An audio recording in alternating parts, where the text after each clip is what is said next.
saudara yang kami kasih di dalam Tuhan, kita bertemu lagi di dalam ibadah online di minggu yang keempat bulan Agustus 2020. Saya percaya bahwa pada pagi hari ini berkat Tuhan melimpah atas setiap kita, berkat kesehatan, sukacita, damai sejahtera ada di dalam setiap kita. Bapak Ibu yang terkasih, kita harus bersyukur kepada Tuhan atas apa yang Tuhan telah kerjakan dan apa yang Tuhan sedang kerjakan di dalam setiap kita. Dia baik, sungguh sangat baik. Keberadaan kita adalah anugerah dari Tuhan. Dan kita diciptakan oleh Tuhan di dalam kemuliaan. Maka Tuhan memberikan kepada kita semua. Dan kita dijadikan sebagai pribadi yang berharga di matanya. Mari jemaat Tuhan dimanapun berada, kita sama-sama datang kepada Tuhan. Kita masuk dalam hadirat Tuhan. Kita bawa puji-pujian penyembahan kita. Dan kami percaya bahwa pujian pada pagi hari ini boleh menjadi pujian yang menyenangkan bagi Tuhan. Haleluya, haleluya, Yesus. Haleluya.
Seperti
Tuhan kita, saudara. Haleluya. Kita percaya terhadap Tuhan yang telah mengubah hidup kita dan telah jadikan hidup kita menjadi baru. Mari saudara, kita bawa hati kita, kita hidup kita, puji Dia.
Yes Tuhan, bersyukur Bapa yang baik.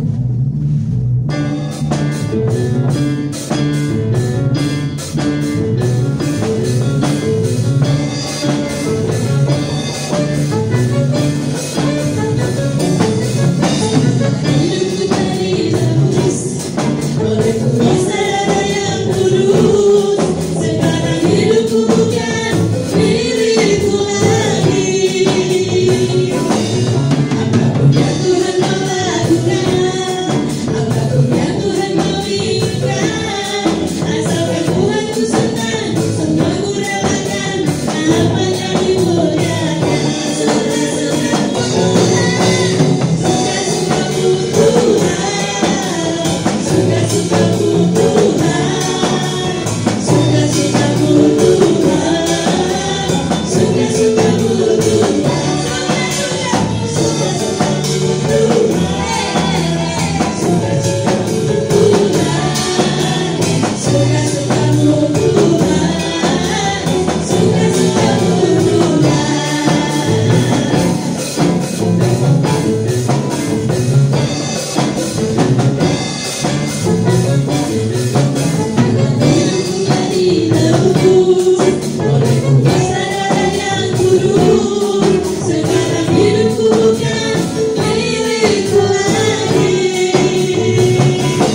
Saudara, pujian ini mengingatkan setiap kita bahwa waktu Tuhan adalah waktu yang terbaik untuk kita. Biarlah pandemi corona ini sebagai satu pencobaan dalam hidup kita. Jangan pernah engkau menyerah, jangan engkau pernah berdiam diri. Terus engkau berdoa kepada Tuhan, terus kerjakan iman percaya kesetiaan kita kepada Tuhan. Hikarapatan kasih kiranamu, naikkan pujian ini dengan iman. Waktu Tuhan adalah yang terbaik. Sesungguhnya engkau akan mengerjakan sesuatu waktu yang terbaik buat setiap kita. Sama-sama naikkan pujian ini. Haleluya. Bila kau izinkan sesuatu terjadi, ku percaya semua untuk kebaikanku. Bila nanti telah tiba waktumu, ku percaya kuasa-Mu memulihkan hidupku. Waktu Tuhan pasti yang terbaik, walau kadang tak mudah dimengerti. Lewati cobaan, ku tetap percaya waktu Tuhan pasti yang terbaik. Tuhan terbaik, Tuhan pasti yang terbaik, walau kadang tak mudah dimengerti. Lewati cobaan, ku tetap percaya waktu Tuhan pasti. Sekali lagi sama-sama, waktu Tuhan yang terbaik, pasti yang terbaik, walau kadang tak mudah dimengerti. Lewati cobaan, ku tetap percaya waktu Tuhan pasti yang. Sama-sama katakan waktu Tuhan, waktu Tuhan pasti yang terbaik. Kami percaya Bapa, Engkau mempunyai waktu yang terbaik untuk setiap orang yang percaya. Biarlah Tuhan, di tengah-tengah musibah seperti ini, kami akan tetap selalu orang yang beriman kepadamu, tetap percaya, tetap berpegang teguh di dalam firman-Mu, bahwa Engkau Tuhan akan memberikan waktu yang terbaik untuk kapan bisa kami berkumpul kembali bersama dengan saudara-saudara seiman kami. Kami bersyukur Tuhan pada pagi hari ini kami masih diberi kesempatan untuk kami bisa menyembah memuji Engkau. Kami masih bisa Tuhan selama ini di dalam pencobaan yang sedang dilalui oleh seluruh dunia ini, kami masih bisa memuji, kami masih bisa mendengar firman-Mu, kami masih bisa diberkati dengan kekuatan yang luar biasa. Terima kasih Bapa. Biarlah di dalam segala ucapan syukur kami, Engkau bekerja di dalam hidup pribadi lepas pribadi umat-Mu. Urapi hamba-Mu Tuhan, kalau sebentar mau menyampaikan firman-Mu, biar firman itu menjadi pelita, menjadi rema Tuhan. Ketika kami mendengar, kami diberkati, iman kami bertumbuh Tuhan, dan kami siap ditegur, kami siap dinasehati Tuhan, supaya hidup kami selalu diperbaharui oleh kebenaran firman-Mu. Terima kasih Bapa, kami akan sambut firman-Mu. Sama-sama yang percaya katakan amin. Amin. Shalom Bapak Ibu Saudara-saudara sekalian yang kami kasih dalam Tuhan. Pagi hari ini kita kembali beribadah bersama dengan kami dari Gereja Kristen Perjanjian Baru MDC Muntira. Tuhan mengubah dunia. Pembangunan bait suci mendatangkan berkat. Pada zaman Nabi Hagai, Tuhan berfirman melalui Hagai nabinya kepada Zerubabel Bupati Yehuda dan Imam Yosua bin Yosadak. Hagai pertama ayat 3. Demikian firman Tuhan.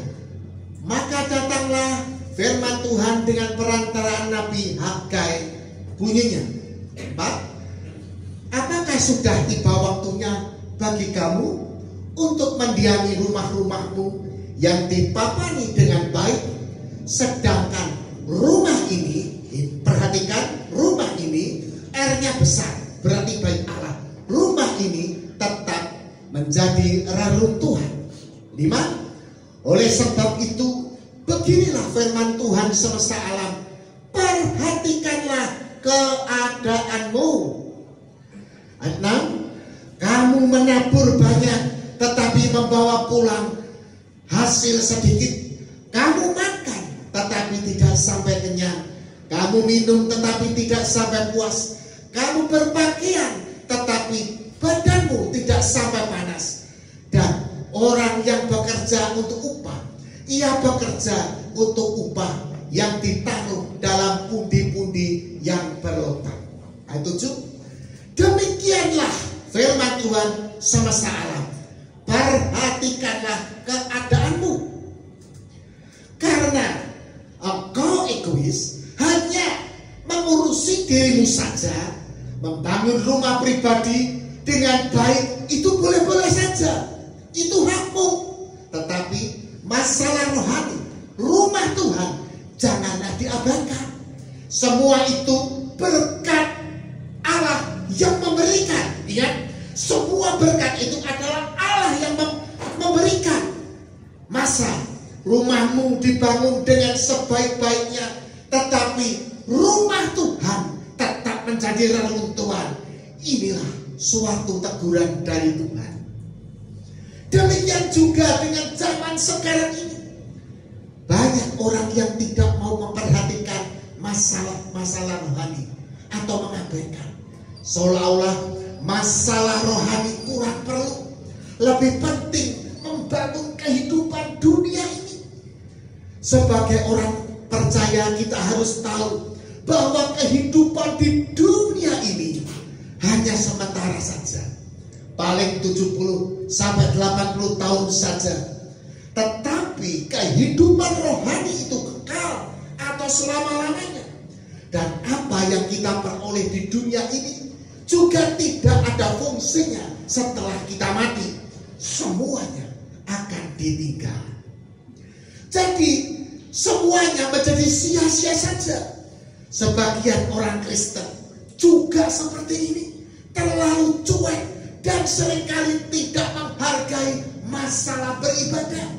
Beribadah seenaknya atau semau-maunya sendiri. Tidak mau ditegur, tetapi mintanya berkat yang sebanyak-banyaknya. Tidak taat, tetapi minta berkat sebesar-besarnya yang gede-gede. Maka Tuhan memberikan peringatan. Diizinkannya COVID-19 ini melanda dunia. Suatu pandemi yang mematikan sehingga orang pada ketakutan. Maka Tuhan adakan resesi ekonomi pada waktu sekarang. Hagai 6. Hagai pertama ayat 6. Diingatkan, kamu menabur banyak, tetapi membawa pulang hasil sedikit. Seperti sekarang ini, saudara. Kamu makan, tetapi tidak sampai kenyang. Kamu minum, tetapi tidak sampai puas. Kamu berpakaian, tetapi badanmu tidak sampai panas. Dan orang yang bekerja untuk upah, ia bekerja untuk upah yang ditaruh dalam pundi-pundi yang berlubang. Ayat 7. Beginilah firman Tuhan semesta alam, perhatikanlah keadaanmu. Hagai 2 ayat 22. Katakanlah kepada Zerubabel Bupati Yehuda begini, aku akan menggoncangkan langit dan bumi. Demikianlah keadaan zaman sekarang ini, mirip dengan zamannya Nabi Hagai. Pada waktu sekarang orang hanya kehidupan fisik saja. Hal-hal yang rohani mereka cuekin, tidak peduli. Yang penting aku dan keluargaku tidak kekurangan. Betul atau enggak? Pada akhir zaman ini juga ada peringatan dari Tuhan. Ibrani 12 ayat 26. Demikian firman Tuhan. Waktu itu suaranya mengguncang bumi, tetapi sekarang ia memberikan janji, satu kali aku akan mengguncangkan bukan hanya bumi saja, melainkan langit juga. Ungkapan satu kali lagi menunjukkan kepada perubahan pada apa yang dapat diguncangkan, karena ia dijadikan supaya tinggal tetap apa yang tidak tergoncangkan. Jadi karena kita menerima kerajaan yang tidak tergoncangkan, marilah kita mengucap syukur dan beribadah kepada Allah menurut cara yang berkenan kepadanya, dengan hormat dan takut, sebab Allah kita adalah api yang menghanguskan. Saya yakin dengan adanya COVID-19 ini adalah suatu peringatan dari Tuhan. Tuhan lagi mengguncang bumi dan langit seperti pada zaman Hagai. Orang-orang pada ketakutan terpapar virus corona dan keadaan ekonomi benar-benar amburadul. Pemerintah menerapkan PSBB untuk menanggulangi virus corona ini dan memerintahkan supaya rakyat berdiam diri dalam rumahnya masing-masing. Inilah suatu keadaan yang sangat-sangat membingungkan. Mau berdiam diri di rumah, tidak bekerja, juga bisa mati kelaparan. Mau bekerja, juga takut mati karena bisa tertular virus corona ini. Inilah zaman yang sangat membingungkan. Ibaratnya makan buah si malakama. Mau berdiam diri di rumah bisa mati kelaparan, bekerja bisa mati pula karena tertular virus corona ini. Tuhan mengingatkan agar kita mau membangun rumah Tuhan. Ingat, rumah Tuhan R-nya besar. Rumah Tuhan yaitu bait Allah atau bait suci. Bait Allah zaman sekarang bukanlah bait Allah ketiga yang akan dibangun oleh bangsa Israel di Yerusalem di Masjid Al-Aqsa. Itu perjanjian lama. Kita yang hidup pada perjanjian baru, bait Allah itu adalah bait rohani, bukan bait jasmani. Kita perhatikan, kita lihat 1 Korintus 6 ayat 19. 1 Korintus 6 ayat 19. Atau tidak tahukah kamu bahwa tubuhmu adalah bait Roh Kudus yang diam di dalam kamu, Roh Kudus yang kamu peroleh dari Allah, dan bahwa kamu bukan milik kamu sendiri. 1 Korintus 6 ayat 20. Sebab kamu telah dibeli dengan harganya, telah lunas terbayar. Karena itu muliakanlah Allah dengan tubuhmu.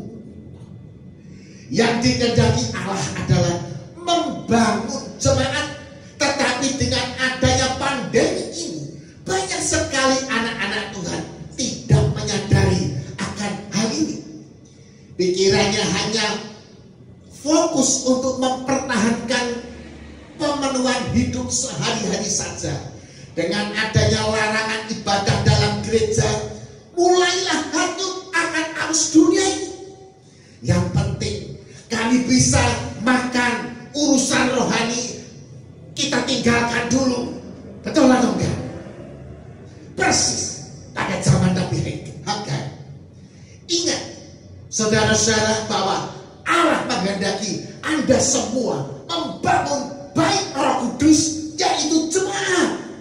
Hagai 2 ayat 8. Aku akan mengguncang segala bangsa, sehingga barang yang indah-indah kepunyaan segala bangsa datang mengalir. Maka aku akan memenuhi rumah ini. Rumah itu besar ya saudara, dengan kemegahan, firman Tuhan semesta alam.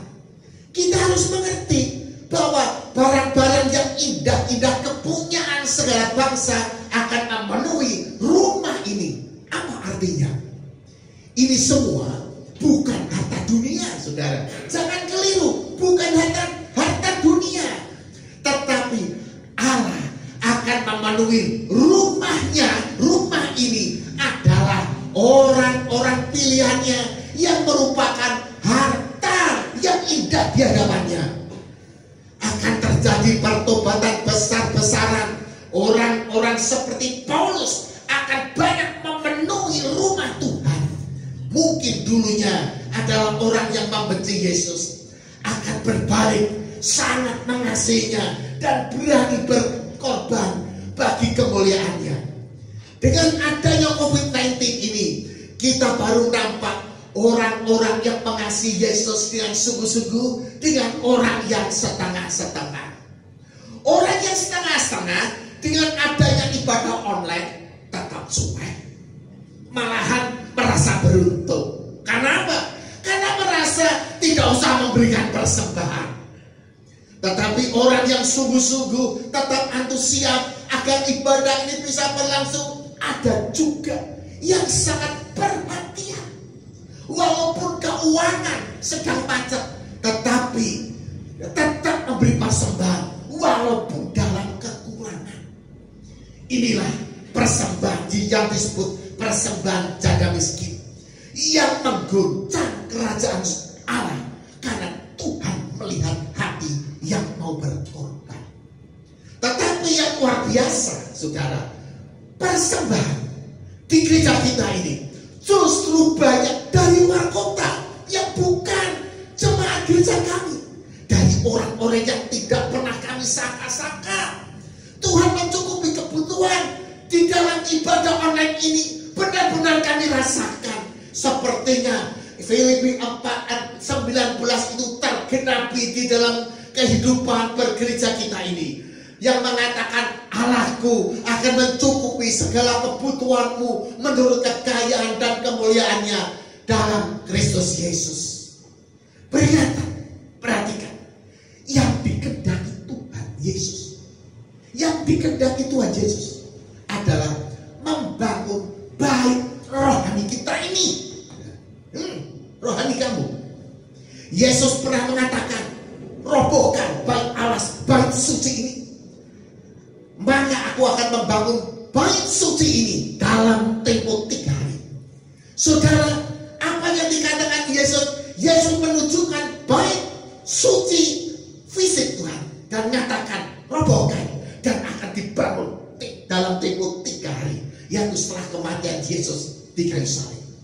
Kesulitan akibat COVID-19 ini akan membuat orang mencari Tuhan dan hidup mengandalkannya. Biar sungguh dalam Tuhan, pembangunan bait suci rohani ini akan benar-benar terjadi di seluruh bumi ini dan di negeri kita. Karena akan terjadi kebangunan rohani besar-besaran. Justru dari kaum seberang akan berdatangan.